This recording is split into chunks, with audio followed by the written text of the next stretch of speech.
Selamat pagi dan salam sejahtera untuk kita sekalian. Hari ini Minggu tanggal 7 bulan Mei 2023, Gereja Marturia. Kami yang bertugas pada hari ini, Penyetua dan Diaken Pelayanan Dukungan 4, Majelis Jemaat GKE Kelawa, Kuala Papua. Liturgi yang kita gunakan hari ini yaitu Hari Pendidikan GKE, dan nyanyian yang dipakai Kadi dan lagu Kidung Pujian NKB. Pendeta yang akan melayani firman Tuhan untuk kita hari ini yaitu Pendeta Nofrianti Akar STH, pemain musik Jenny Larasati, pemandu lagu Lucia,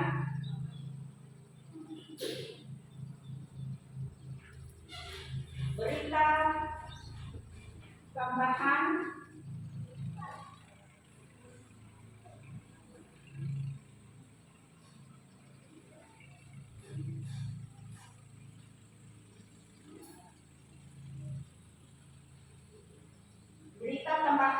Yayasan Bahtera Sinta Kuala Papua.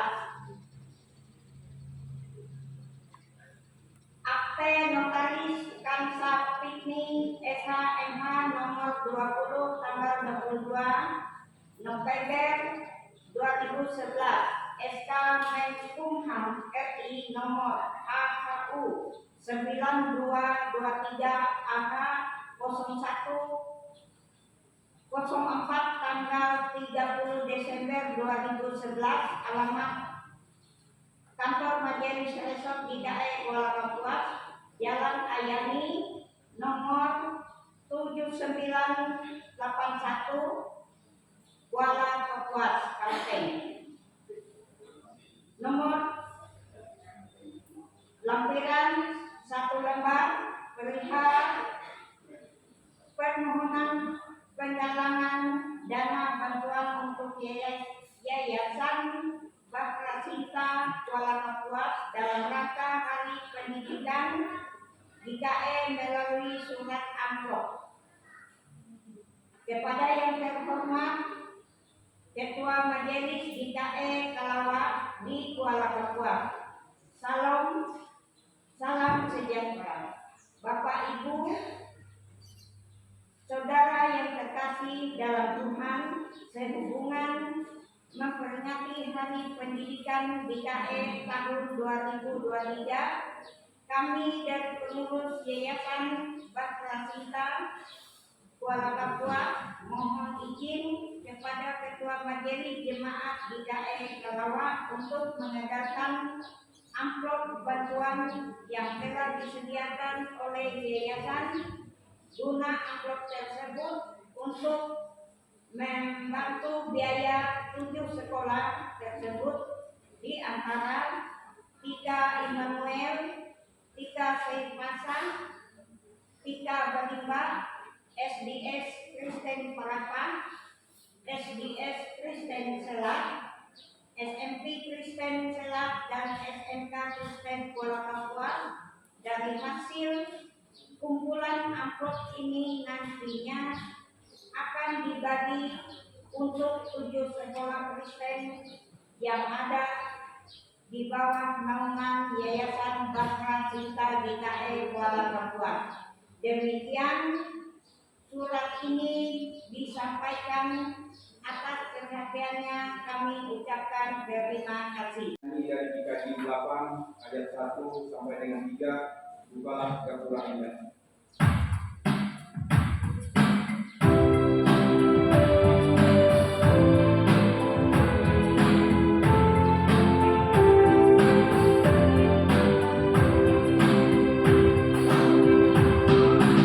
Oh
yang menjadikan langit dan bumi, dan tetap setia untuk selama-lamanya, dan tidak meninggalkan perbuatan tangannya.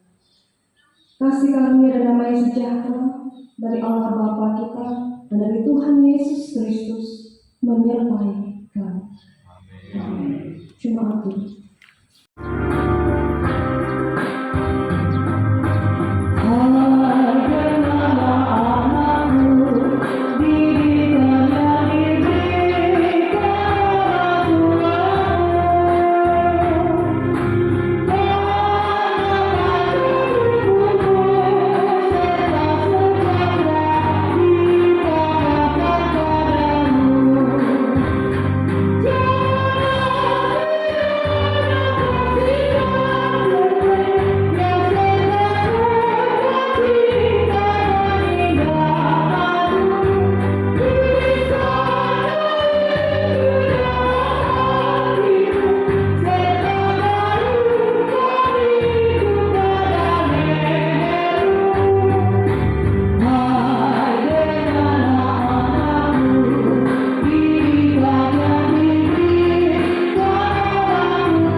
Di tangan syukur Amsal 3, kami mengucapkan syukur bahwa Tuhan menaruh hikmat dalam pengetahuan kami, dengan hikmat Tuhan telah meletakkan dasar bumi, dengan pengertian ditetapkannya langit.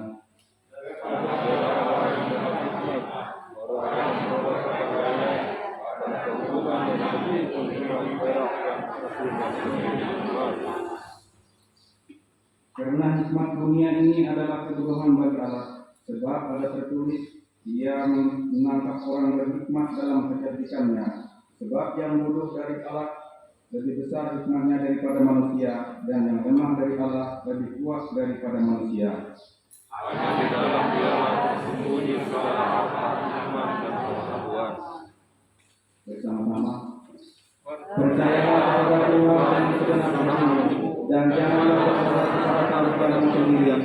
Akuilah Dia dan berlaku, maka Dia akan meluruskan jalan. Bapa, sumber hikmat dalam kehidupan kami. Saat ini kami tertunduk mengakui keterbatasan pengetahuan dalam diri kami, sehingga kami melakukan tindakan kami dan membuat kami jatuh dalam dosa. Kami hidup dekat dengan dosa dan menjauhi kehendak-Mu ya Tuhan. Kasihanilah kami, janganlah menghukum kami karena amarah-Mu. Kiranya hikmat kasih-Mu mendidik kami untuk menjauhi dosa, kembali kepada kehendak-Mu. Dalam nama Yesus Sang Hikmat yang sempurna, kami mengakui dosa kami dan memohon ampun kepada-Mu. Amin. Mengakui keterbatasan hikmat, maka kita akan beroleh kesempatan untuk menemukan hikmat kasih karunia Allah. Dia yang telah menciptakan dan menyelamatkan kita dengan hikmat-Nya dan terus mencurahkan kasih setia dan rahmat. Demikianlah firman Tuhan berkata, Aku beroleh pengertian dari titah-titah-Mu. Itulah sebabnya aku benci segala jalan dusta. Dengarkanlah petunjuk hidup baru bagi sekalian orang yang percaya, seperti yang terdapat dalam Amsal 4 ayat 13. Berpeganglah pada didikan, janganlah melepaskannya. Pelihara dia, karena Dialah hidupmu. Amin. Cuma aku kembali. Pembacaan Alkitab menjelaskan kepada yang berbeda.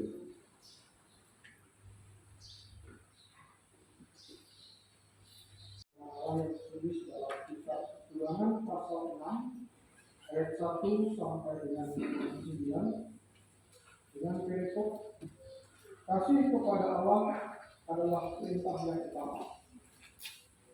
Inilah perintah, yakni ketetapan dan peraturan yang aku ajarkan kepadamu atas perintah Tuhan Allahmu, untuk dilakukan di negeri kemana kamu pergi untuk mendidiknya, supaya seumur hidupmu engkau dan anak cucumu takut akan Tuhan Allah dan berpegang pada segala ketetapan dan perintahnya yang kusampaikan kepadamu, dan supaya lanjut hidupmu.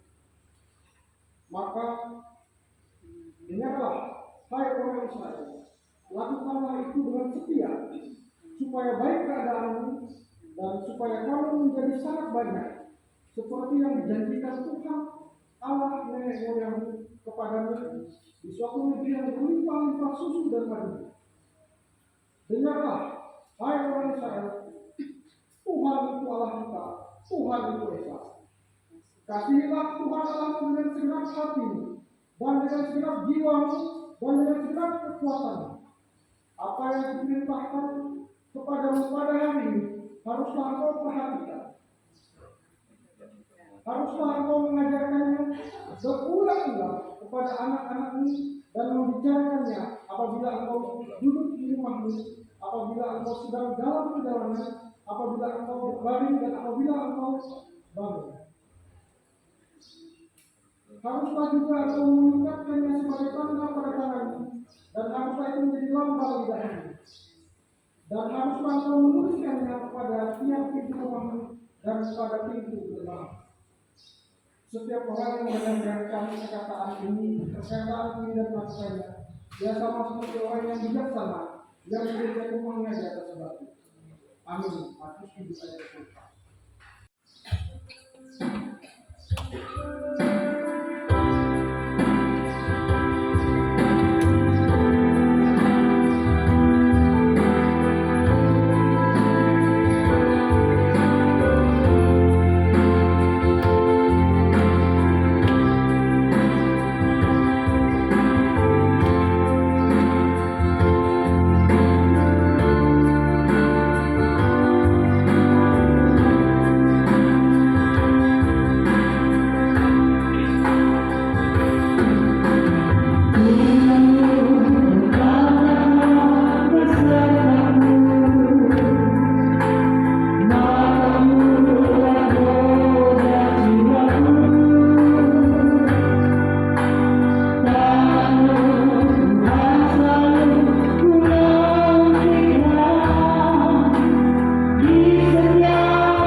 Paulus, mari kita mempersiapkan diri kita. Mari kita memohon pertolongan Roh Kudus dalam doa. Mari kita berdoa. Terpujilah nama-Mu ya Bapa dalam Yesus Kristus. Kasih kemurahan, kebaikan, dan berkat-Mu senantiasa dinyatakan dalam segenap keberadaan kehidupan kami hari tiap hari. Bersama Tuhan kami datang dengan ucapan syukur atas pemeliharaan Tuhan, kuasa kesehatan, umur panjang, sehingga kami kembali diberikan kesempatan dan waktu bersama-sama bersekutu bersatu hati memuji memuliakan nama Tuhan, menyampaikan puji-pujian kami, doa-doa kami. Dan saat ini Tuhan, firman-Mu terbentang di hadapan kami masing-masing. Biarlah Roh Kudus berkuasa atas kami, baik jemaat-Mu yang akan mendengarkan maupun hamba-Mu yang akan menyampaikan firman-Mu. Mampukanlah kami Tuhan, kami tidak hanya sebagai pendengar saja, namun jadikanlah kami sebagai pelaku-pelaku firman Tuhan, sehingga firman Tuhan benar-benar memimpin, menuntun, dan memberkati segenap hidup kami. Terima kasih Bapa, kami telah berdoa dan mengucap syukur. Amin. Bapak Ibu jemaat Tuhan yang dikasihi dan yang mengasihi Tuhan Yesus Kristus, ada banyak hal yang dapat menyesatkan keberadaan kehidupan kita sebagai manusia.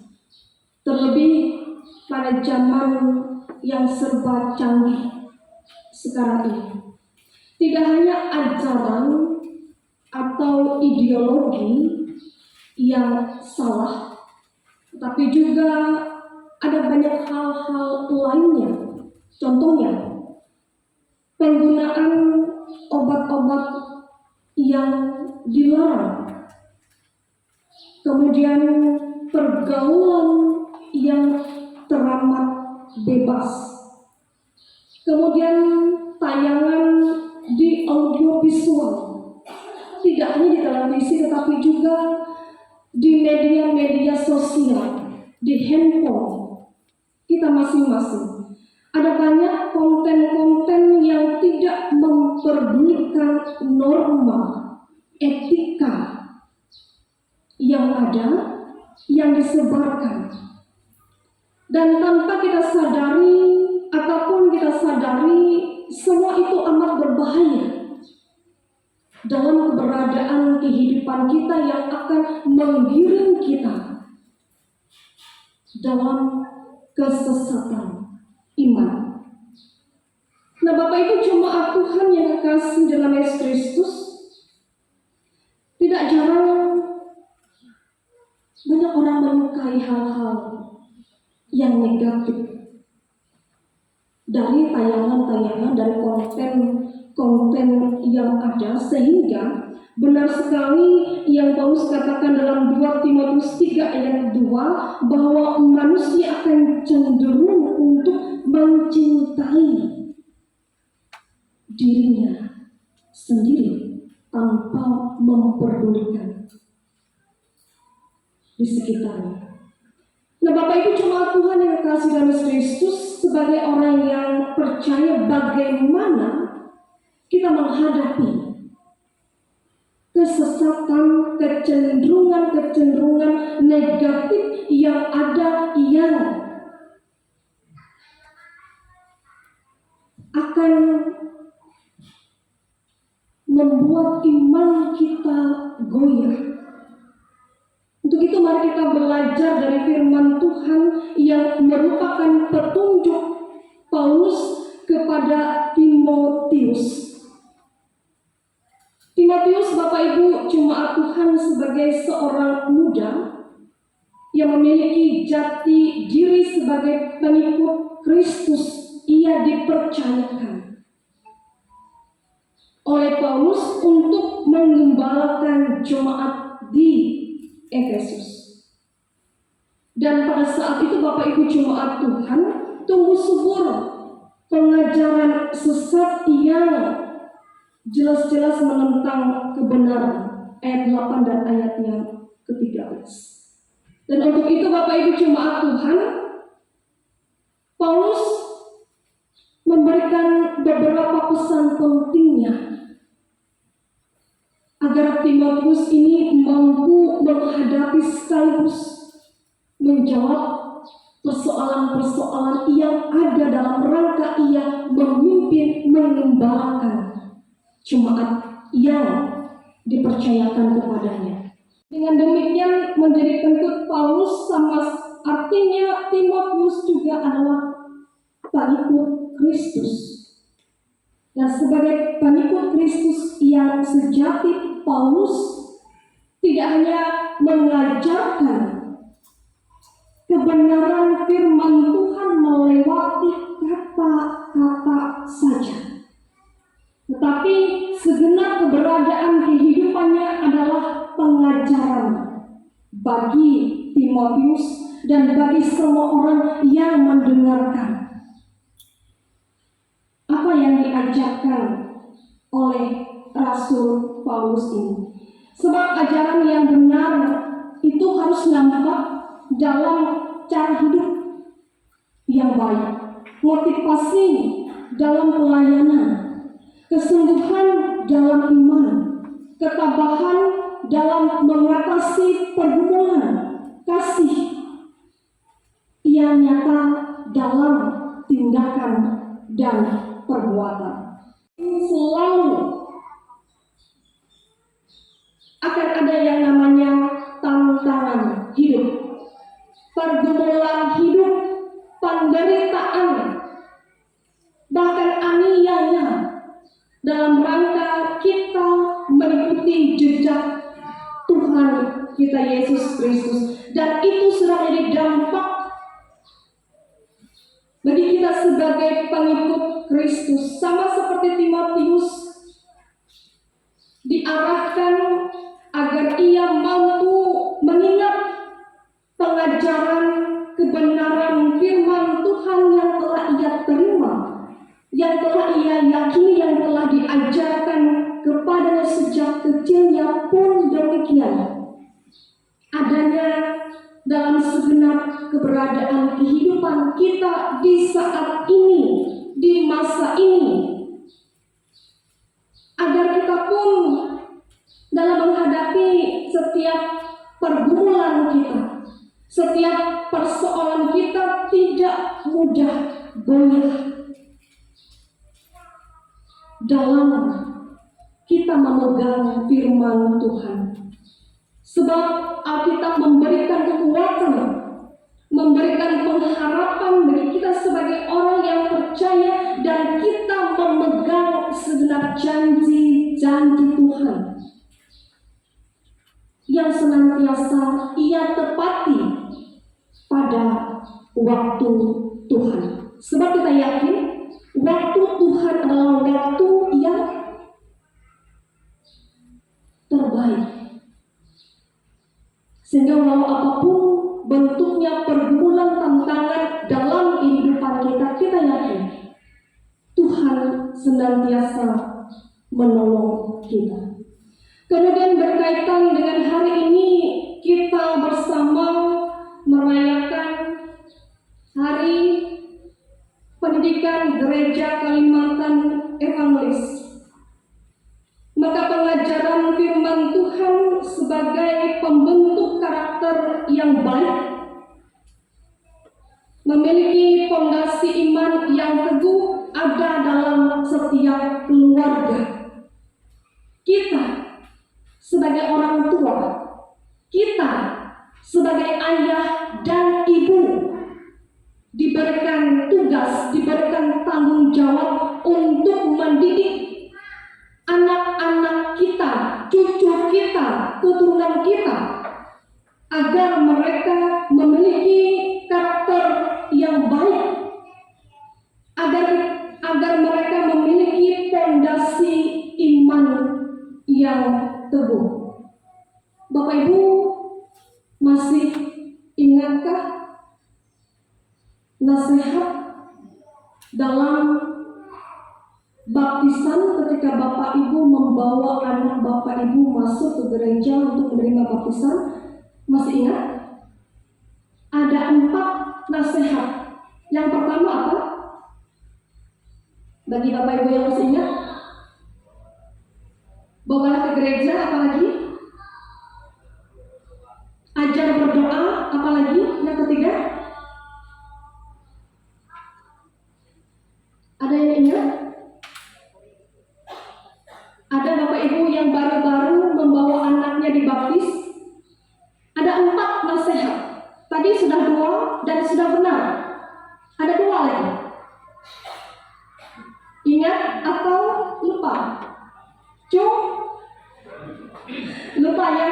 Yang benar tadi bawa ke gereja, berdoa. Yang pertama itu pimpin dalam pengajaran dan nasihat dari Tuhan. Itu yang pertama. Memimpin dalam pengajaran dan nasihat dari Tuhan. Yang kedua, memberi teladan yang baik. Kemudian yang ketiga, ajar berdoa. Yang keempat, bawa masuk ke gereja. Nah Bapak Ibu, jangan sampai lupa ya, ini 4 tugas. Bapak Ibu yang punya anak, ketika masuk ke gereja itu jangan sampai lupa ya. Jangan sampai lupa 4 tugas kita sebagai orang tua. 4 tugas ini. Karena dalam keluarga lah Bapak Ibu, anak-anak kita, cucu kita, keturunan kita itu dididik. Ya, itu tempat pertama, wadah pertama agar mereka ini benar-benar dibentuk dalam karakter yang baik, memiliki fondasi iman yang baik, pimpin dalam pengajaran. Nah kalau Bapak Ibunya malas ke gereja, malas ikut ibadah, malas baca Alkitab, bagaimana? Bagaimana kita tahu apa pengajaran Tuhan yang baik? Apa pengajaran Tuhan yang tepat?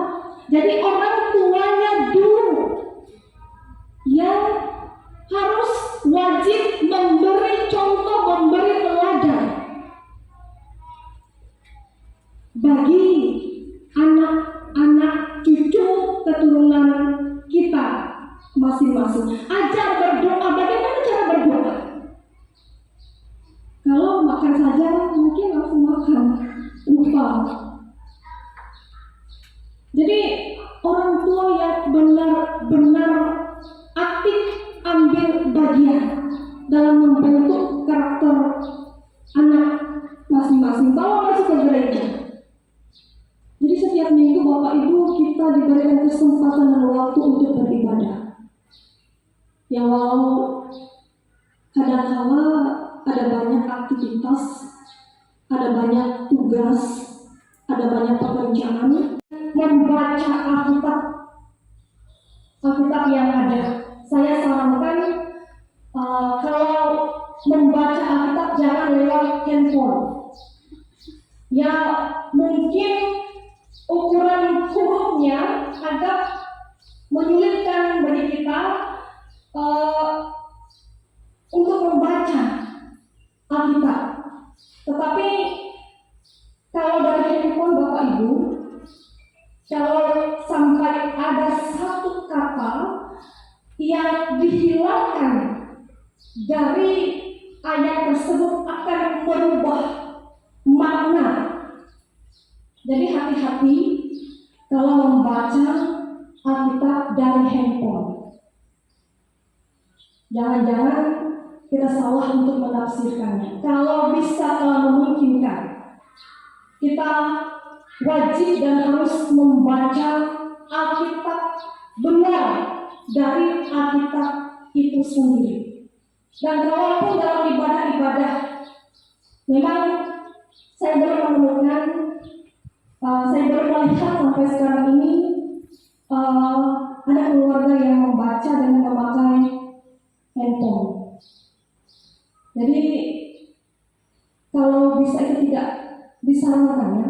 Memang harus membaca Alkitab itu dari Alkitab itu sendiri. Dan saat ini saya rasa Bapak Ibu ada Alkitab yang lebih besar hurufnya untuk membantu kita dalam kita membaca firman Tuhan. Walaupun memang lebih praktis pakai handphone, tetapi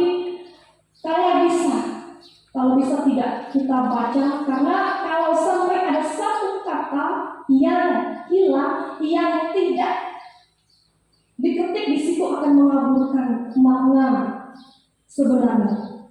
Karena itu Bapak Ibu, jemaat Tuhan, kembali dengan membaca Alkitab, maka langkah keberadaan kita itu lebih fokus di dalam kita memahami firman Tuhan. Itu tidak sepotong-sepotong, namun kita memahami firman Tuhan itu menyeluruh.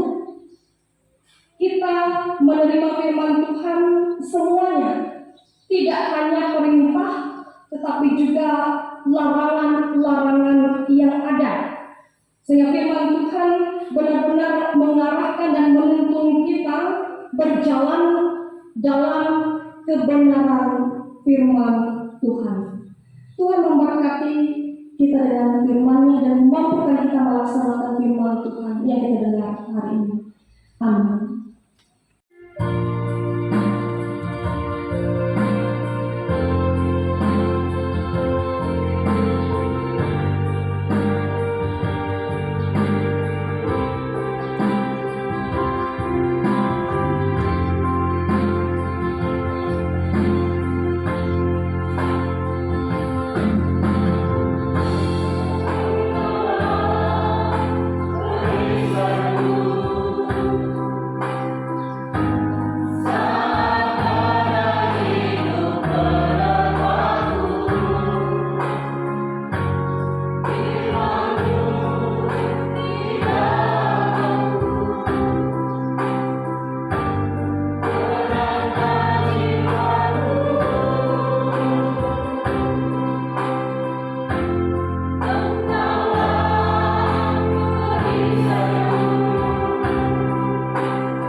segala rahmat, Tuhan pemberi sejahtera. Kami datang kepadamu dengan pujian syukur dan terima kasih. Kami sangat bersuka cita Tuhan dengan firman-Mu yang telah kami dengarkan bersama.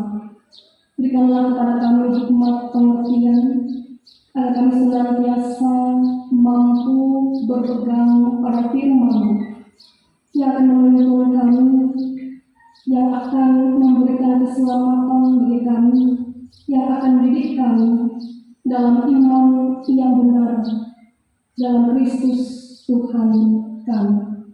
Terima kasih Tuhan, dan biarlah Roh Kudus menolong kami, agar kami mampu melakukan dan melaksanakan segala firman Tuhan yang kami dengarkan pada saat ini.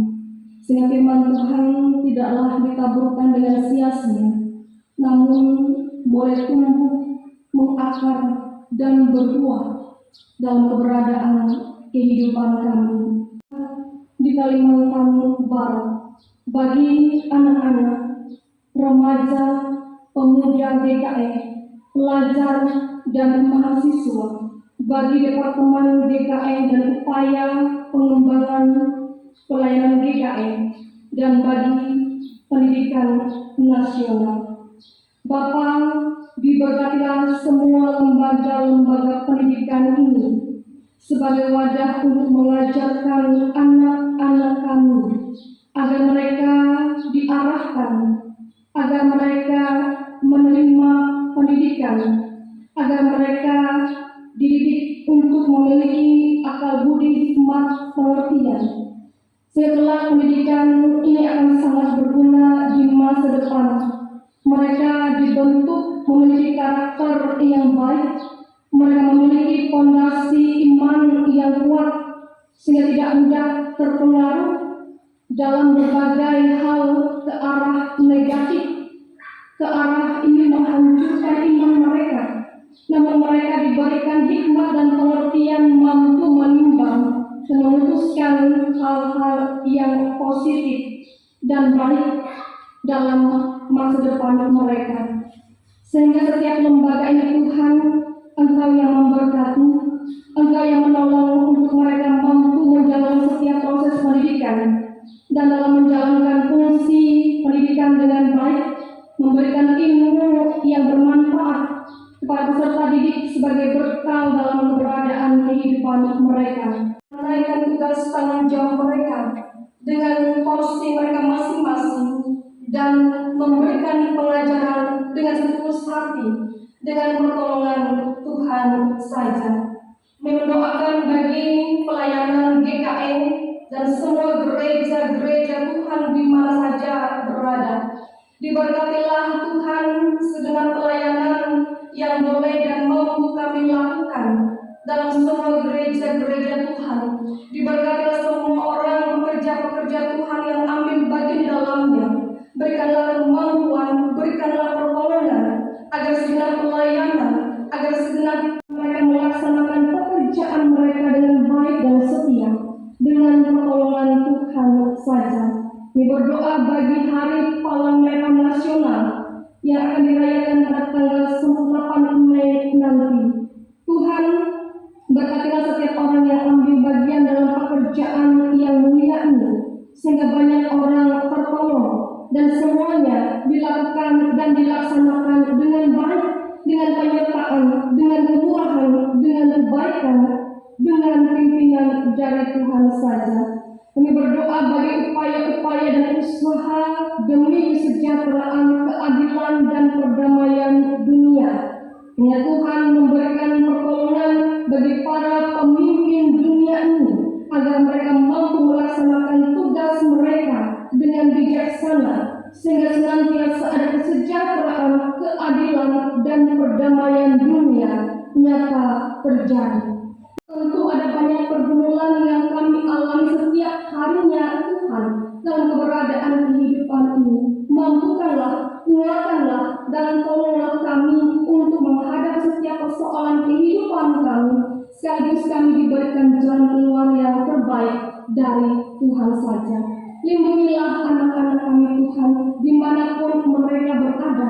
Biar tangan pengasihan Tuhan terus menjaga, memelihara, dan memimpin keberadaan kehidupan mereka. Kami juga mengingat bagi para janda, duda, anak yatim piatu, dan orang tua kami Tuhan dalam usia indah mereka masing-masing, dimanapun mereka berada. Kami berdoa dengan senantiasa campur tangan Tuhan memimpin, menguatkan, menopang mereka, dan hanya Tuhanlah sebagai penolong dalam segenap keberadaan kehidupan mereka.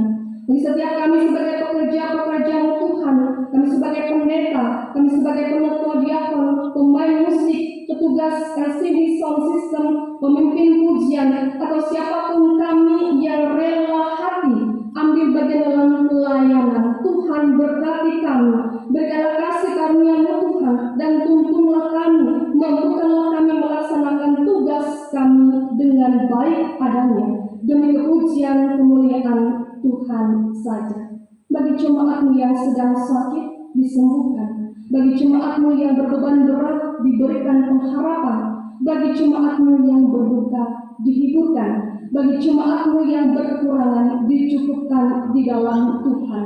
Bagi jemaat-Mu yang bersuka cita dalam ulang tahun kelahiran maupun perkawinan dalam minggu-minggu ini, limpahkanlah umur panjang, limpahkanlah berkat damai sejahtera senantiasa dalam keberadaan kehidupan mereka. Terima kasih Tuhan Yesus, segala keberadaan kehidupan kami, hari-hari yang akan kami jalani, kami serahkan semuanya dalam tangan pengasihan Tuhan. Seraya Tuhan teruslah menyertai kami, menuntun kami, dan memberkati keberadaan kehidupan kami masing-masing. Dan senantiasa Tuhan melimpahi kami senantiasa dengan berkat demi berkat yang kami terima, yang ada dalam keberadaan kehidupan kami masing-masing. Terima kasih Tuhan Yesus. Inilah rangkaian doa kami bersama yang akan kami akhiri dengan mengucapkan doa Bapa kami bersama-sama. Bapa kami di surga, dikuduskanlah nama-Mu, datanglah kerajaan-Mu. Jadilah kehendakmu di bumi seperti di surga. Berikanlah kepada kami pada hari ini akan kami mencukupnya, dan ampunkan kesalahan kami, seperti kami juga mengampuni orang yang bersalah kepada kami. Janganlah membawa kami mencobaan, tetapi lepaskanlah kami daripada yang jahat. Karena Engkau yang kerajaan dan kuasa dan kemuliaan sampai selama-lamanya. Amin. Aku percaya kepada Bapa yang Maha Kuasa, Allah yang Tridharma, dan kepada Yesus Kristus Anaknya yang tunggal Tuhan kita, yang dikandung daripada Roh Kudus, lahir dari anak Maria, yang menderita dan Maha Kudus Pilatus, disalibkan, mati dan dikuburkan, turun ke dalam kerajaan Allah, pada hari ketiga bangkit dari antara mati, naik ke surga, duduk di sebelah kanan Allah Bapa yang Maha Kuasa, dan akan datang untuk menghakimi orang yang hidup dan mati. Aku percaya kepada Roh Kudus, gereja yang kudus dan sama, persekutuan Sang Kristus, pengampunan dosa, kebangkitan dari dan hidup yang kekal. Haleluya.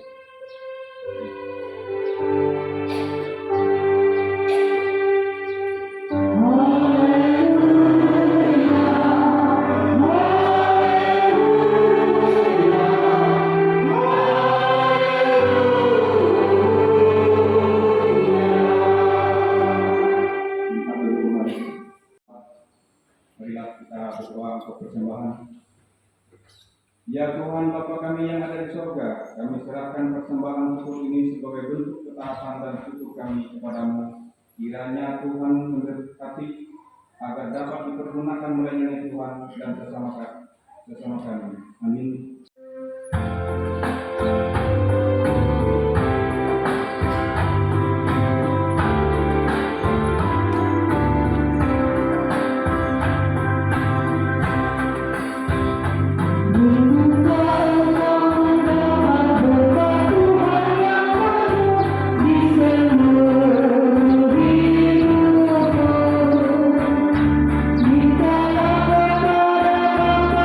Yang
setiap tanggung jawab yang dipercayakan.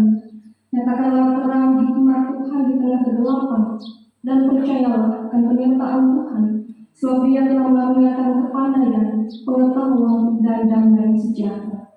Cuma Tuhan pula yang damai dan sejahtera, terima dan bawalah berkat Tuhan.